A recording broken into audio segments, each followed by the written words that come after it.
already here. We're with the IT professional who makes $1.6 million a month, Boyd Clewis. So we're going to talk about what he does to help IT professionals and really his IT career, and then what he did when he got into consulting, which is where his business is at now. So what's happening, dude? So would love to hear first just a story and kind of what your story is in the series of events that led you to eventually getting in IT and then also consulting. And we'll probably pause and kind of go on some tangents as we go through this, but let's start it from the top. From the top, storytelling is one of the things that I do. So I had a very interesting, non-traditional path to getting into IT in 2010. Got to take you way back to 2010. I was actually working in accounting. So I was working in accounting for this large copier company, and they had maintenance contracts that they provided for these big copiers. And my job was to make sure that the billing was actually accurate or fix it if it wasn't. Anyway, while I was working there, I was living in Dallas. IT support was actually in New Jersey. And so anytime somebody's computer would break, they would literally have to ship the computers to New Jersey, which means the people weren't working and I had to pick up their work. And I'm like, no, not at all. I'm not doing that work. So I figured that I would figure out how to fix the computers myself so that I wouldn't have to be consuming other people's work. So through Google and reading some manuals, I figured out a few things about IT, and that was actually my first step into it. And so I was at the company. I was there for around 3 years or so, and they ended up laying off everybody because they moved operations from Dallas over to California. And so I took that time to sort of reinvent myself and make the transition into IT. And that's how I got started. I'm just curious. So you kind of just saw a problem and you found, and then you're like, okay, I'm going to learn some skills. And I'm going to go fix it. So you weren't this original techie person. No, not at all. That's it. Because one of the things I think about when I think about what you do is I'm like, oh, well, I don't code. I don't do software. I don't do any of this. So therefore I can't do it. So really you just kind of learned a few skills and then solved the problem that you saw was an obvious problem in the market. Exactly. I mean, it really came down to, initially the way I thought about it, I was being lazy because I was like, well, I'm not about to do all these other people's work. But it was really just, I saw something was being done in an inefficient manner. And so I figured I could improve on the process, and that ultimately set me up for success. So then tell us about getting into IT, starting that, and the career. Cool. So once, after the layoff, so I was laid off for about 6 months. During that time, I really built my own curriculum because, man, I was broke. The job that I was laid off of, they were paying me like $13 an hour. So I went from $13 an hour to unemployed and studying, got my first IT job, working on the help desk. And believe it or not, man, I found the job on Craigslist. There was this junior network technician position that was available. And so I interviewed with the people, and they knew that I was really green, but they liked my attitude. And they're like, man, we'll be able to teach you everything that you need to know to be successful. And it was for this small company here in Dallas that was an MSP, which is a managed service provider. And they had 40 different clients that we provided IT outsourcing for. So I got to work on a whole bunch of different types of industries like auto dealers, banking, medical. And I did that for about 1.5 years. But in that short time, because I was doing so much, my experience and everything just really blossomed because I was taking it all in. I wasn't just doing the work. I was trying to understand the why behind it as well as the business processes, because I was seeing what was going on. I was like, I'm doing this work. I could probably start a company like this one day. That's sick. So, and honestly, it parallels to my experience a lot too. When I got into sales, I started learning about this coaching industry. Then I started, I sold realtors at first. I sold insurance agents, sold financial advisors, sold recruiting. I sold tech. I didn't sell tech, but I sold tech companies. Then I sold agencies. And then after that, I sold coaches. And so it's like, and within itself was a huge business education even for me. So it's like, I feel parallels in that experience. So how did you go from that to starting essentially your own IT company, is from what I'm hearing? It was actually interesting, man. So I was like, I see this MSP thing, so I can probably do this myself. So I worked for the company for about a year and a half, and I was like, I got this. So I started my own company, and it was called Autex Solutions, and Autex stood for Awesome Techs. And we did good, man, for about 30 days, but then it flopped. Because and look, if y'all are out here listening and you think that you can do a better job than your boss, you need to understand one thing. Just because you're good at a job doesn't mean you're good at sales, marketing, accounting. So those are things that I did not consider because I was one-sided. I was just thinking about the fulfillment. So it didn't work out well. So I ended up, fortunately, while I was drowning in that company, a software company called me and they were like, hey, we need somebody that can work the second shift. So they were looking for somebody to work 5 p.m. to 1 p.m. And since I still had clients I had to support, it was perfect because I was outside of working hours. So I ended up running my company and working for this software company for about a year until my company was just completely gone. And so when I was working for this software company, they had these local government contracts building software for like court systems. If you ever got like one of those tickets in the mail because you ran a red light, it was that company. And so it was a really cool opportunity. And that's when I actually got my first introduction into cybersecurity, again, because I was looking at problems. We didn't have any IT security people at all. And I was reading this article that was talking about where security was going to go, because this is, at this time, it's 2012, 2013. Yeah, where security was going to go. And so I wanted to put myself in best position. So I started researching different trainings and things, and I brokered a deal with the company because I'm a pretty fast learner. I told them, if you guys will pay for the certifications, I will do all the training and everything on my own. So they agreed to that deal, and I was able to accumulate some certifications and training that through the training that I created for myself. And that's what helped me continue to advance my career to ultimately becoming the senior security architect at American Airlines. And that's where I got the experience to actually start the business that I run right now. So being the architect at American Airlines, my focus was credit card data security. And so I would fly around the world to the different airports and offices and making sure that the people at the local offices were following the security standards, as well as the security standards around AA.com, AA vacations, those type of things.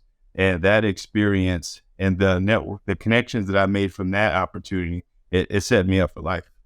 Right. In what way? So what was next? So the reason that how that set me up for life is, this is really, really important, man. It's just so important to do good work and not burn bridges, because I work in this small niche of IT, which is cybersecurity and then payment security. And so I was at this conference that's focused on credit card data security that's put on by the governing body, which is called the PCI Council, which stands for Payment Card Industry. That's the company that creates the standards. And this guy walks up to me. He was like, "You're Boyd Clewis, right?" I was like, "Yeah, who are you?" And he says, "My name's Rob. Man, I've heard great things about you." And he's like, "You should come work for me." I'm like, why would I do that? So he explains the opportunity. He has this consulting firm that he runs, and they actually perform audits on companies to make sure that they're in compliance with the credit card data security standard. And it was something that I was used to, but I hadn't done it myself. And so I took him up on the opportunity. And at that point, when I was at American Airlines, I was making like $150K.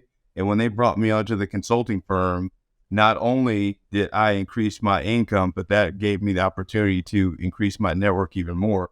So they brought me on and I was making around $200K a year, but I was working like for some of the biggest names in the world. Like, I can't even say these names, but like the largest retailer in the world, some of the most high-end fashion brands, providing them insight and advice on what they can do to improve security for their customers.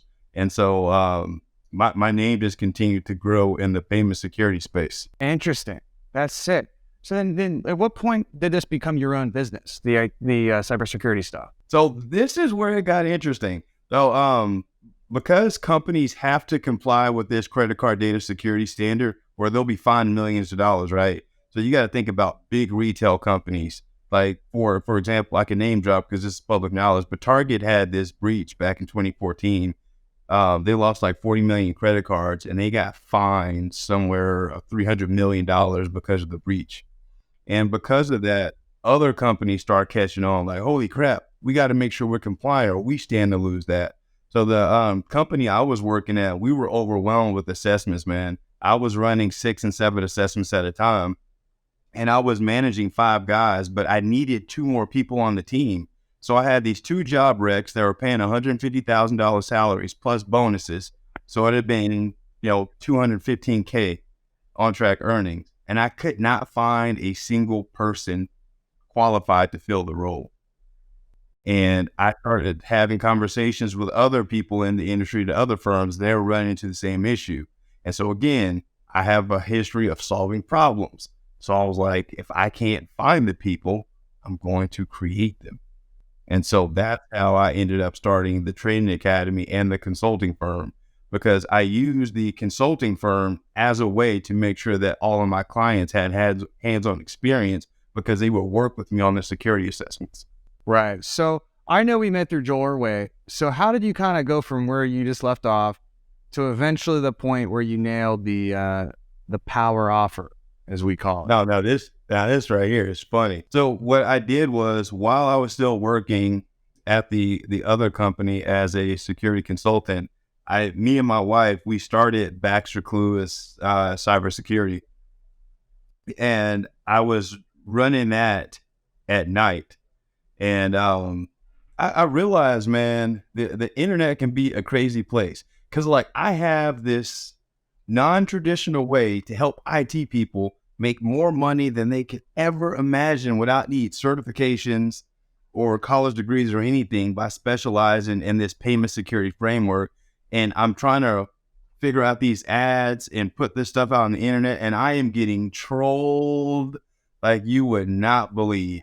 It's a scam. It's a scam. And nobody is buying it. And at this point, I'm selling my course for like $500 and I can't give it away for free.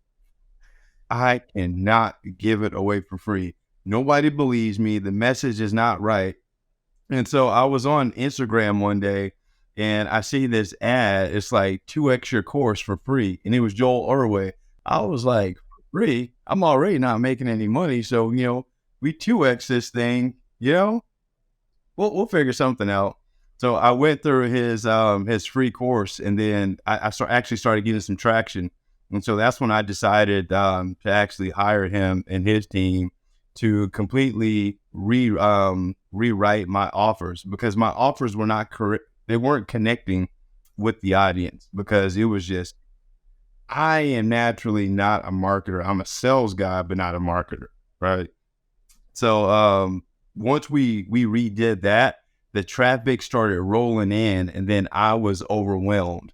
So I did something that people said I was crazy for, but it worked because it got me out of my day job. I went to the Philippines and I got some VAs and I taught them high ticket sales. Oh man. Great. So I literally had them. At that time, my offer for my course and the coaching, it was $5K. And so I had these guys selling, and they did well. Their conversions were trash, but they were bringing the cash because my leads, it wasn't costing me a lot of money from a marketing standpoint. So it worked out. But once I started looking at the opportunity of what I could have been making, I was like, something has to change. Something has to change. So I was talking to Joel. I was doing a podcast with him, and he was like, hey, man, what's your biggest challenge right now? I was like, I need like people that can sell, because I don't have the time to be on the calls, because I still have my day job. And that's when he mentioned you. And I was like, this ought to be a really good opportunity. And so I reached out to you. It ended up having a call with Mitchell. And that's when my life changed, man. There it is, man. What happened after that? So like it's oh gosh, this is good right here. Another nugget for people listening.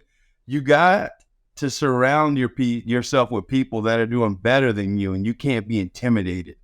So at this point, when I set up the call with Mitchell, our business was doing 40K a month, which I thought that was really good for me, man. We got these VAs that are selling, we're doing 40K a month, and it's only like I got 5 or 6 people working for the company. It was me, my wife, and the VAs. So I'm like, this is pretty good. So Mitchell asked me what my goal was, because during our consult, and I was like, man, I want to get to the point where I'm making 100K a month. And he looks at me, he's basically like, as it. I was like, so I thought about it, you can either be insulted or inspired. And I was inspired because I was like, that's it. Like, what do you mean by that? And so he was like, man, we got people that are doing 300, 400, 500. I was like, sign me up. Because like, I want to be around people like that. And I signed up. I had no doubt about it that I was going to do. Heck, and within like 90 days, we hit 100K in a month. And then 12 months from that, we hit our first $1 million month. So it was just like the things that are happening inside of our company and working with you, nobody would believe, man. So I don't even talk about this stuff because nobody would believe. Yeah. Yeah, it is crazy, man. I remember when Joel sent you our way, I remember getting a DM and he was like, this guy has one of the best funnels I've ever, like, he's like, this thing is insane. And he's like, it works so well. He just literally needs sales guys. And so that was the big missing key. So now with your business, how does it work? So obviously you run an ad, goes to a video, books a call, and then your sales guys handle it from there. Once they get in the program, what actually happens? Hey guys, we'll get back to the content in a second, but I have a quick favor to ask. We don't run any ads or really do a lot of promotions on this channel at all, but the one thing that would really help us out if you're getting value from this is if you could share it on your socials. So specifically sharing it on your Instagram story through a screenshot or just pressing share and really sharing it on any platform. The main way we plan to grow this isn't through ads, it's through word of mouth. So if you're getting value, that's the one thing you could do. Make sure you tag me on Instagram at Cole Thomas Gordon. And with that said, back to the content. So, first of all, man, crazy, believe it or not, I have the exact same BSL running since 2020. Same exact one. It's crazy.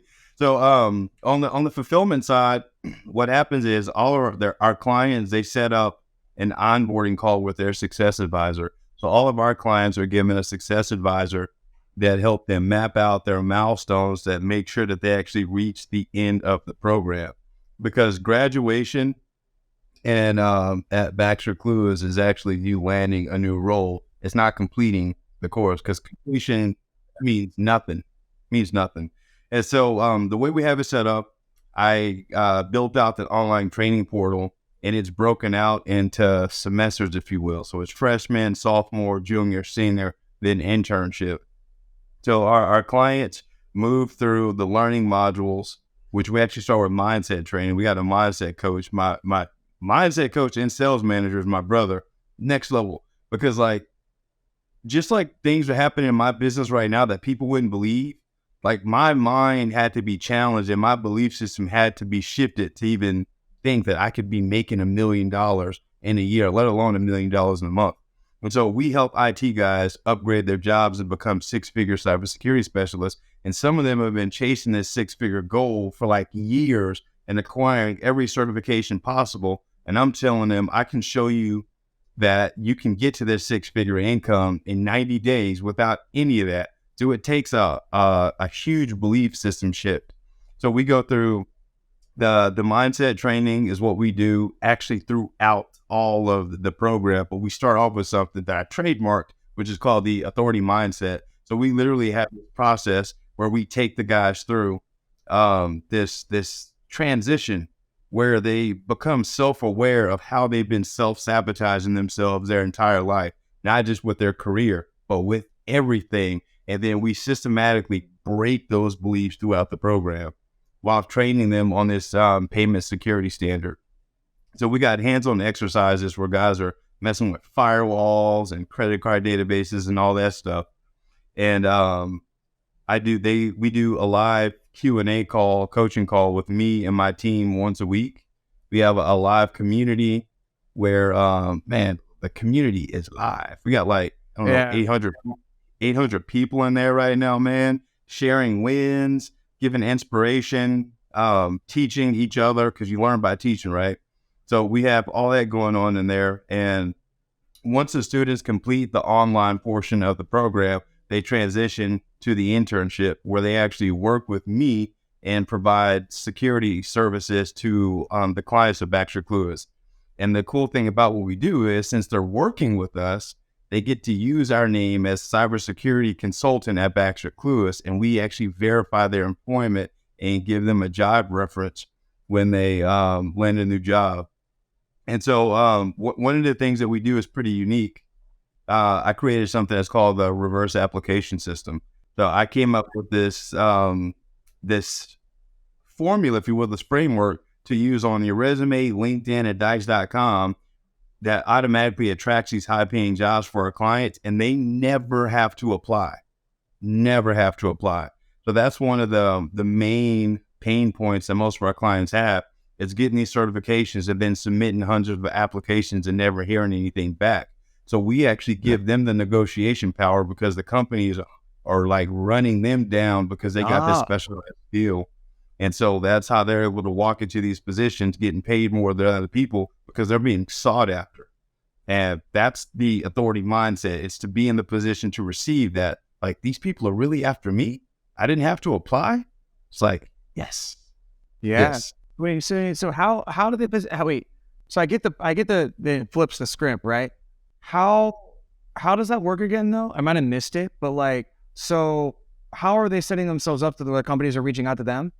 Yeah. So in my reverse application system, it's all about marketing and branding. So what we're doing is we're taking the same concepts from business and translating them over to the career, because everybody should treat their career like it's a business. Employers are not jobs, they're clients. And so you market, you brand yourself on LinkedIn, share thought leadership. Then when it's time for opportunities to come out, we even have like a process where you can go out and hunt, just like a setter would go and set appointments if you're looking for new clients. So we took the same philosophy from business and applied it to getting new jobs and contracts. That's epic, man. So how much can they make depending on how many contracts they get? Man, the sky's really the limit. It was really cool yesterday. We had one of our star freaking clients. Her name is Patience. This is crazy, right? Patience is an immigrant. She's only been in the U.S. for 3 years. She came from Cameroon. She joined our program April of 2021, and she landed a job within, within 4 months or so. But she's on track to make $300 a year. It's so funny that we matched up, because not only obviously can we help with the sales guys, but the other aspect of things is like your business model reminds me so much of my business, to where, you know, we go after people who, let's say interest rates are rising, real estate's not working out anymore, maybe they'll only make it $50K a year. They get into selling alternative education and coaching for somebody like you, then they're making $200 grand. So it's like your clients have kind of the same journey, to where they're doing IT, but they're in the wrong opportunity, and then they switch, and then all of a sudden it's like, bam, it's like rocket fuel. Yeah, exactly. And so like the money is cool, but what gets me is the stories, because like money can do so much for a family. You know, people buying their first homes, being able to help their parents retire, being able to give more. It's just like those things. That's why me and my wife do this, man. We've heard some powerful success stories, and it's important to hold on to those things, because again, the hate on the internet. You cannot be successful. You cannot be good at anything without people having something negative to say. No, 100%. How do you and your wife work together, and how do you divvy the responsibilities? So first of all, for like the first 6 months, I told her like at least once a week I wanted to fire her. And she was like, how you going to fire me? I'm the president. I'm like, dang. You got a point. But my wife, she is a CPA, former fraud investigator for like Big Four accounting, forensic accounting. So she runs the books and operations, because that's her thing. She's very structured, detailed, and like she's a genius. She's a freaking genius. So I handle the sales, the marketing, and the sales marketing. So she handles the finances and the operations, and she manages the fulfillment team. Right. I mean, you probably do the product too, obviously. Yep. Cool. Yep. What's keeping you from getting to 3 million a month? Me. So we're actually resolving that right now. And what you taught us at the last mastermind, dude, it's been hard to sleep since then, man. Like the systems and everything. So we've hit the numbers that we've hit without using spreaders at all. And once we went back and looked at how many leads were untouched and people that submitted applications that never scheduled calls, like we could easily 2 to 3x what we're doing right now, just because like significant volume. You don't have setters? I didn't. So we brought some on this month, and they're going to start. They're going through training right now, but they're going to start the first week of January. But no, we have not had setters. Wow. Okay. Yeah. So I mean, this is pretty easy for you because I'd imagine what's your return on ad spend still? Yeah, 30. Okay. Yeah. So I mean, ridiculous, right? How many Yep. sales guys? 6. Okay. So how many units per month does each salesperson do? So each person usually does like around 30 units, something like that. Okay, so they're producing about 400 grand a month per. So to get to, this is how I actually like to think about it. To get to 3 million a month, you would need, what would that be? You need about 8 reps. And so all you need to do is scale to 8 reps, focus on the sales team, spend more on ads, and then have all the setters just call the opt-ins. That's literally, I mean, dude, this is the easiest one I've ever done. I mean, that's literally it. If you do those 3 things, that's it. You know what? And I've done that. And what I mean by that is, thanks to your great team, I hired 5 reps that are starting the first week of January. So that's actually going to put us at a total of 8. Oh, okay. So perfect. So and then you got to really double down on the sales management. And even, I don't know if you have a sales manager or not, but I think with how big the opportunity is, like I would honestly just train them myself. Because like, if that's really the only thing that's keeping you from being a double, you might as well just invest your time in doing it. And so I would personally invest all my energy into growing that sales team, getting all of those people at 30 to 40 units a month, all 8 of them, making sure they're just absolute savages. Okay, you got to cut a few, bring a few more on, that's fine. And then, slowly build out the setter team, which is, going to get you more leads from the same amount of ad spend. Well, that's really not even your constraint because your return is so good. And so that would be the number one thing. Do you have a back end? We have not had a back end. So everything has been straight front end. Yeah. So what you need to do, the second thing you need to do is launch. I mean, this is probably stuff you already know, right? I'm just going to tell you something you already know. Is launch a 30 to 50K back end that is live events and more intimate community and more about how to get from 100K a year to multiple 6 figures. Done. Yep. And what I would do is you can even have the main program at 10 virtually, and then there's certain content that it'll get access to, and then that acts as your natural CTA to the thing. That's what we do, because we have 9,800, and then we have our back end, and that's where our higher level sales reps and sales leaders are, and they can go right to the back end. But we'll pluck the best ones out. Everybody attends virtually, and then events we hold live just for the back end. I mean, if you did that, and you got a 20% conversion, let's say on, let's say you got a 25% conversion on double the price of your front end, which would be a good way to start. So let's say the front end's 15K, you do this at 30K, that would give you alone from here a 50% increase in revenue. So that would be 1.5 million a month. What's 50%? 750. So that would put you at 225. All that back end would go to profit. So I mean, That's pretty insane, right? So that puts you at 225. Then you can hit 3 million a month with 6 sales reps. Now, each sales reps at the same volume and the same back end conversions percentage will probably put you at 3.5. Sheesh. 3.5 mil a month.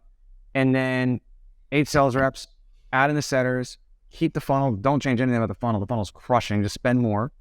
Don't get banned on Facebook. At this point, I would also probably try to get 10% of your spend onto YouTube as a hedge. Oh man, our YouTube is crushing it, man. That's where our most qualified leads are coming from. So the YouTube ads and my YouTube channel has been growing organically. So last month I booked 148 organic calls just off YouTube.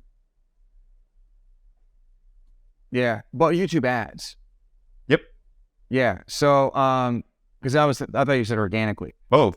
So that way, if your Facebook goes down, you have the YouTube, you can just keep filling the calendars. But dude, 8 sales guys, back end, setters, mastermind, 3.5 mil a month. Yeah. Well, and to be honest, if you got the conversion to like 35% front and the back end, and then you also maybe did a little price increase, and maybe you added 1 or 2 more sales guys, you'd probably be at 50 million a year. Yeah, that's our 3-year plan, man. Well, that's like next year plan. They should make that next year. It's so crazy, man. It's just some of the stuff is still hard to believe. yeah. Well, a lot of it's the mindset, man. You got to break through it. But that's basically it. I mean, that was about the easiest problem I ever had to solve. Yeah, you have a huge opportunity you shouldn't be really doing double what you're doing. You really should be. And you could be there very fast. A lot of it's because that front end marketing campaign is so good. Yep. You know, most people don't have that. 30x. I mean, dude, like, I don't have that. So spend more, like what I told you previously, and I would just focus. You could, because there's some B2B stuff you could do. There's some other stuff you could do, but man, like licensing, but you don't even need to. And I mean, at 50 million a year, you can be rolling at 25% profit. I mean, you could be looking at a 200 to 400 million exit if it gets unbranded out of your face. Yep. So there's another division that we stood up that's actually doing pretty well too. So we've established partnerships with those consulting firms like I used to work with, and now providing the placement with the staffing opportunity. So we get paid on placements, 20 to 25%. Yes, I mean, there you go. That's more back end. Yep. What's in there? Where can people find you? Because this is, I mean, I feel like we just solved it, dude. You need to go start making money. Man, BoydClewis.com, BaxterClewis.com. Connect with me on LinkedIn. I'm very visible. And shameless plug. So I got this book coming out in June with Forbes, and it's called Through the Firewall, The Alchemy of Turning Crisis into Opportunity. So it talks about my journey into cybersecurity of business, loss of a child, being arrested, fell out of college, you know, all the interesting stuff that comes along with the journey. But there's some really good nuggets in there of how to overcome tragedy and spin it into your favor. I love it, man. Thanks for coming on.